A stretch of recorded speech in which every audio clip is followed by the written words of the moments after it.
Garuda Express, an international courier service.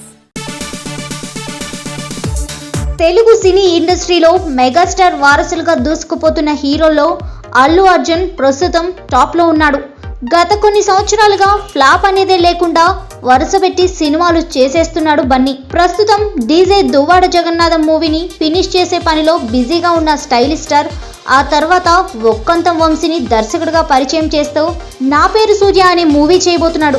ఏప్రిల్లో పూజా కార్యక్రమాలు జరుపుకోనున్న నా పేరు సూర్య మే చివరి వారం నుంచి రెగ్యులర్ షూటింగ్ ప్రారంభించుకోనుంది. డీజే రిలీజ్ తర్వాత ఒక్కంతం వంశీ మూవీ స్టార్ట్ చేయనున్నాడు అల్లు అర్జున్. దేశభక్తి కాన్సెప్ట్తో సాగే ఈ చిత్రంలో ఒక కీలకమైన రోల్ ఉంటుందట. ఆ రోలే స్టోరీకి ఇంపార్టెంట్ అంట. కేమియోకి కాసింత ఎక్కువగాను, గెస్ట్ రోల్కు కాస్త తక్కువగాను ఉండే ఈ పాత్ర సినిమాలో చాలా కీలకమైన ప్లేస్లో రానుందని తెలుస్తుంది. అందుకే ఈ క్యారెక్టర్కు మెగాస్టార్ చిరంజీవి అయితే కరెక్ట్ అని ఆ దిశలో ప్రయత్నాలు జరుగుతున్నాయని అంటున్నారు. మెగాస్టార్ ఒక్క ఫ్రేమ్లో కనిపించినా దానికి వచ్చే రెస్పాన్స్ వేరుగా ఉంటుంది. ఇప్పటికే ఈ రోల్ విషయంలో బన్నీ నుంచి చిరంజీవికి ప్రపోజల్ అండ్ రిక్వెస్ట్లు వెళ్ళినట్లుగా, చిరు రెస్పాన్స్ ఏంటన్నది మాత్రం ఇంకా తెలియనట్లుగా సినీ వర్గాల్లో వార్తలు వస్తున్నాయి.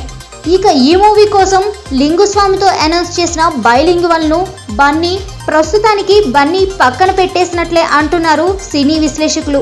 హాయ్ యోయో వ్యూవర్స్, సబ్స్క్రైబ్ చేసేటప్పుడు అక్కడ ఉండే గంట సింబల్ను ప్రెస్ చేయడం మర్చిపోవద్దు.